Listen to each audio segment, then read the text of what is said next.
Hi students, आइए आज हम लोग पढ़ेंगे क्लास 12 के लिए फिजिक्स। और फिजिक्स में हम लोग पिछले वीडियो में चुंबकीय फ्लक्स घनत्व और चुंबकीय तीव्रता सदिश क्या होता है इसके विषय में हम लोगों ने जाना था। आज हम लोग बहुत ही इम्पोर्टेंट टॉपिक को पढ़ेंगे जो कि केमिस्ट्री में भी आपको मिलता है और फिजिक्स में भी देखना है इसको, जो कि हेडिंग होगा चुंबकीय पदार्थों का वर्गीकरण। इम्पोर्टेंट आज का वीडियो होगा, इसलिए आप लोग वीडियो को अंत तक जरूर देखें।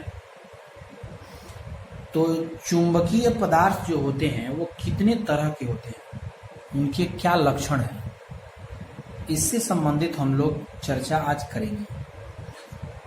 तो देखिए, चुंबकीय पदार्थ तो आप समझ रहे हैं, चुंबक से संबंधित लेसन हम लोग पढ़ रहे हैं। तो जो चुंबकीय पदार्थ होते हैं जो आकर्षण या प्रतिकर्षण की गुण को दर्शाते हैं, उनका वर्गीकरण कितने तरह से किया गया है इसको देखना है।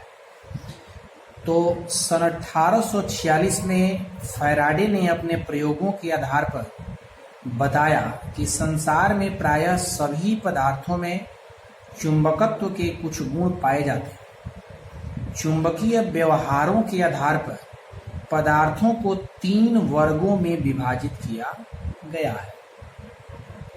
ठीक है, फैराडे बताते हैं कि चुंबकीय पदार्थ, सभी पदार्थों में चुंबक के कुछ न कुछ लक्षण जरूर होते हैं और चुंबकीय व्यवहार के आधार पर ही इनको 3 भागों में विभाजित किया गया है। वो कौन कौन सा है? तो इस नाम से आप पहले से भी परिचित हैं। प्रतिचुंबकीय पदार्थ, अनुचुंबकीय पदार्थ और लौह चुंबकीय पदार्थ। ठीक है, ये 3 तरह के मुख्य रूप से चुंबकीय पदार्थों का वर्गीकरण किया गया है। अब इनमें हम लोग पढ़ेंगे तीनों के बारे में एक एक करके, तीनों का डिटेल भी जानेंगे। तो देखिए, पहला है प्रतिचुंबकीय पदार्थ। प्रतिचुंबकीय पदार्थ किसको कहते हैं ये आप देख लीजिए और इसे याद भी रखिए। जो पदार्थ चुंबकीय क्षेत्र में रखे जाने पर क्षेत्र की विपरीत दिशा में मामूली रूप से चुंबकित हो जाता है। चुंबकित का मतलब है कि कोई ऐसा पदार्थ जिसमें चुंबक का लक्षण आ जाए, तो ये प्रक्रिया चुंबकन कहलाती है या चुंबकित कहलाती है। तो मामूली रूप से चुंबकित हो जाते हैं तथा किसी शक्तिशाली चुंबक सिरों के पास लाए जाने पर प्रतिकर्षित होते हैं, प्रतिचुंबकीय पदार्थ कहलाता है। इसमें एक शब्द याद रखिएगा, प्रतिकर्षित और प्रतिचुंबकीय। तो प्रति और यहाँ पर भी प्रति। प्रतिकर्षण का मतलब होता है जो एक दूसरे से दूर हटता है, यानी जब हम कोई ऐसे चुंबकीय पदार्थ को किसी क्षेत्र में लाएं तो वो उससे दूर हटे तो वो प्रतिकर्षण है, और नजदीक आए तो उसको बोलते हैं आकर्षण। तो प्रतिचुंबकीय में क्या होता है, शक्तिशाली चुंबक के नजदीक जब हम रखते हैं तो वो क्या करता है, प्रतिकर्षण होता है। जैसे में है बिस्मथ। बिस्मथ जो है Bi जिसका संकेत होता है, फास्फोरस, एंटीमनी, जस्ता, तांबा, चांदी, सोना, पारा इत्यादि, ये सब के सब जो है चुंबकीय पदार्थ है। क्लियर है? अब है कि प्रतिचुंबकीय पदार्थ है वो। प्रतिचुंबकीय पदार्थ के लक्षण क्या क्या है, गुण क्या क्या है, पूछता है कभी कभी प्रश्न कि प्रतिचुंबकीय पदार्थ किसे कहते हैं, इसके गुणों की व्याख्या करें। तो प्रतिचुंबकीय पदार्थों के गुण क्या हैं वो देखिए। प्रतिचुंबकीय पदार्थ की किसी छड़ को चुंबकीय ध्रुवों के बीच में स्वतंत्रता पूर्वक लटकाने पर वह घूमकर बल रेखाओं के लंबवत हो जाती है। जो भी प्रतिचुंबकीय पदार्थ होगा, जब हम उसको किसी छड़ चुंबक के ध्रुव के बीच में उसको जब हम स्वतंत्रता पूर्वक लटकाएंगे तो वो घूम कर जो है आपको बल रेखाओं की दिशा में लंबवत रुकेगा। ठीक है, ये पहचान है प्रतिचुंबकीय की, पहला लक्षण है। दूसरा इसका जो आप लक्षण देखेंगे वो ये है कि इन पदार्थों में किसी असमान चुंबकीय क्षेत्र में रखने पर ये अधिक प्रबलता से हटकर कम प्रबलता की ओर जाने लगते हैं।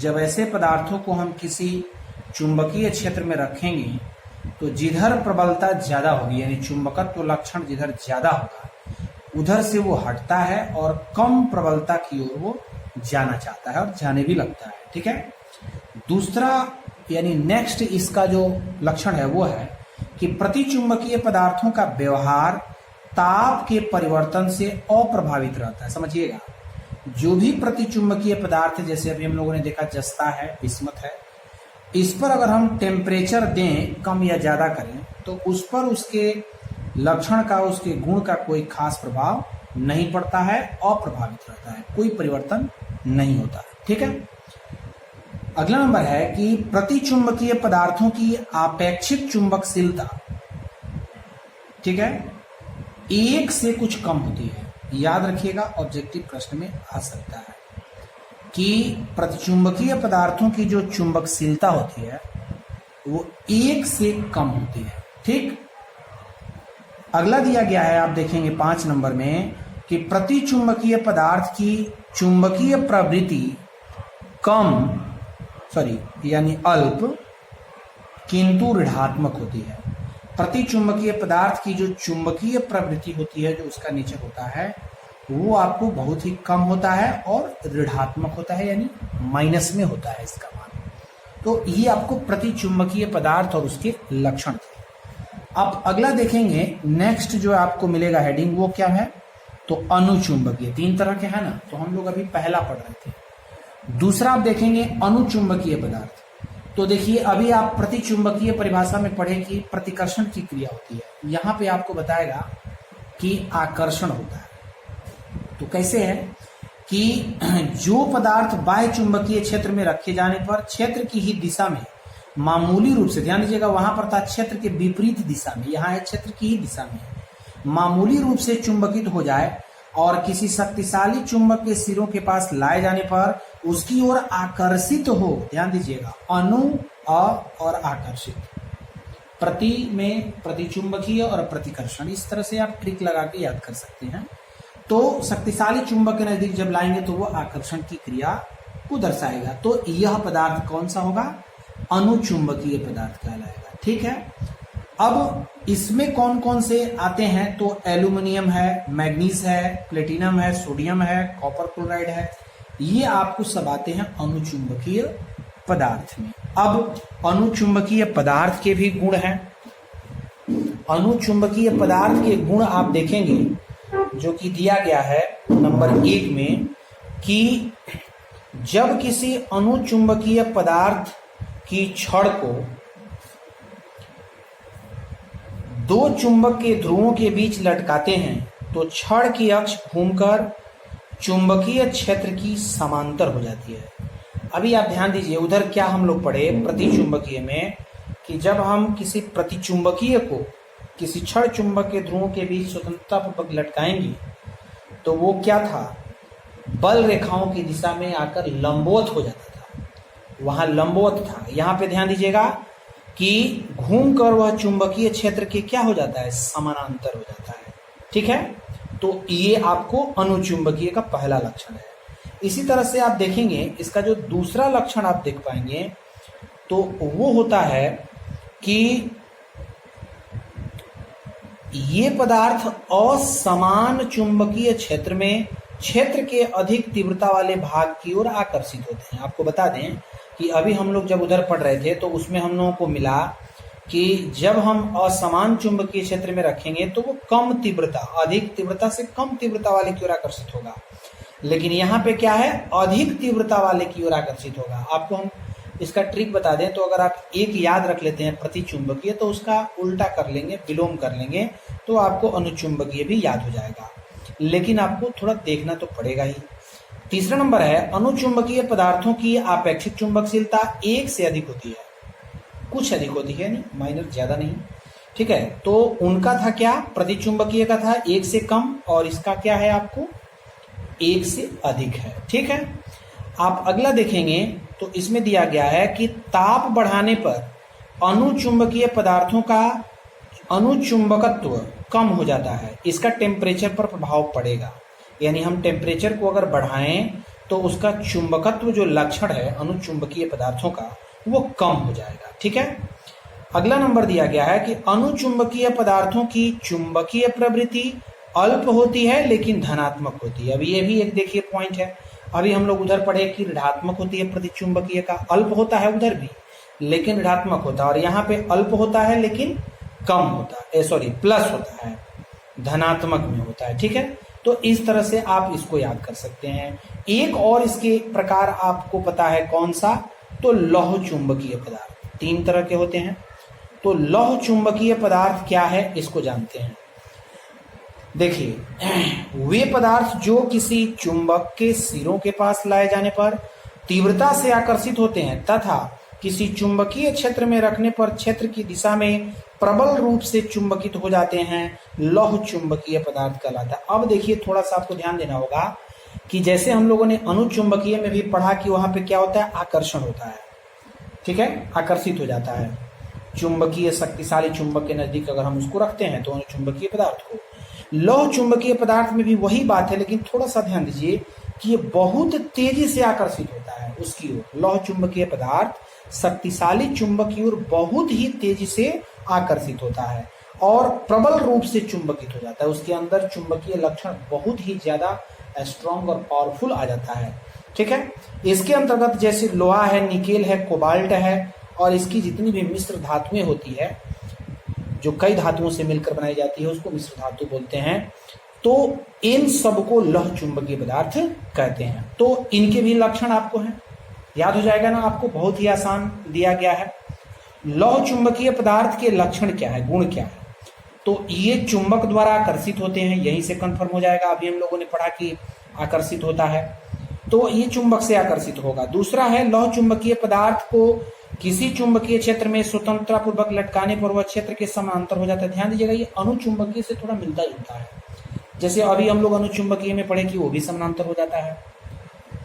तीसरा है असमान चुंबकीय क्षेत्र में रखे जाने पर लौह चुंबकीय पदार्थ कम तीव्रता वाले भाग से अधिक तीव्रता वाले भाग की ओर चलने लगता है। ध्यान दीजिएगा ये थोड़ा सा आपको अनुचुंबकीय की ही जैसा है कि अधिक तीव्रता वाले की ओर जाता है, लेकिन यहाँ पे एक शर्त है कि कम तीव्रता से अधिक तीव्रता वाले की ओर बहुत ही तेजी से आकर्षित होता है।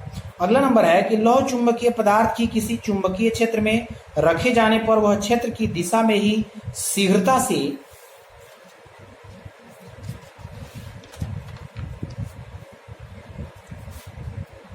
प्रबल चुंबकत्व को ग्रहण कर लेता है। ठीक है, यहां पे आप देखेंगे दिया गया है कि अगर हम उसको किसी ऐसे प्रबल क्षेत्र में रखते हैं तो बहुत ही जल्दी और बहुत ही आसानी से वो जो है आपको क्या कर लेगा, तो चुंबकीय लक्षण को ग्रहण कर लेगा। ठीक है, तो आप ध्यान देंगे अगला इसका क्या दिया गया है कि लौह चुंबकीय पदार्थों की आपेक्षिक चुंबकशीलता बहुत अधिक होती है। जैसे अभी उधर पढ़े एक से कम, अनुचुंबकीय का एक से अधिक, और यहाँ कर है अधिक, बहुत अधिक होता है। छठा नंबर है कि ताप बढ़ाने पर लौह चुंबकीय पदार्थों का लौह चुंबकत्व तो कम हो जाता है। अभी अनुचुंबकीय का भी पढ़े, उसका भी कम हो जाता है। अगला दिया गया है कि लौह चुंबकीय पदार्थ की चुंबकीय प्रवृत्ति बहुत अधिक तथा धनात्मक होती है। देखिए चुंबकीय प्रवृत्ति बहुत अधिक होती है और पॉजिटिव होती है, प्लस में होती है। तो ये तीन तरह के आपको जो है चुंबकीय पदार्थों का वर्गीकरण आपने देखा, प्रतिचुंबकीय, अनुचुंबकीय और लौह चुंबकीय। आपको फिर बता देते हैं कि ये बहुत ही इंपॉर्टेंट टॉपिक है, इसको आप जरूर जो है नोट कर लेंगे, याद भी कर लेंगे, परीक्षा में अक्सर ये पूछता है। ठीक है, नेक्स्ट वीडियो में आपको फिर से बहुत ही इंपॉर्टेंट टॉपिक हम लेके आने वाले हैं, चुंबकत्व का परमाणुीय मॉडल। बहुत ही इंपॉर्टेंट टॉपिक होगा। चुंबकत्व का परमाणुीय मॉडल क्या होता है, जैसे आप लोगों ने इलेक्ट्रॉन में पढ़ा होगा परमाणु का जो कि इलेक्ट्रॉन, प्रोटॉन, न्यूट्रॉन कैसे जो है परमाणु में अवस्थित रहता है, कैसे चक्रण करता है, ये सब आप देखे हैं। सेम वैसा ही आपको चुंबकत्व से संबंधित परमाणुीय मॉडल आपको लगभग जानना है, जो कि नेक्स्ट वीडियो में हम लोग पढ़ेंगे। तो और भी आपको बेहतरीन वीडियो मिलते रहें, तो इस वीडियो को जितने लोग भी लोग नए लोग देख रहे हैं वो सब्सक्राइब कर लें और अधिक बच्चों के पास इसे शेयर भी करें ताकि सबको लाभ मिल सके। पढ़ाई अपनी जो है पुरजोर तरीके से जारी रखें, समय व्यर्थ ना गंवाएं। समय बहुत ही कीमती है, इसलिए परीक्षा जो है बहुत नज़दीक आता जा रहा है। आप पढ़ाई पूरे मन से करें।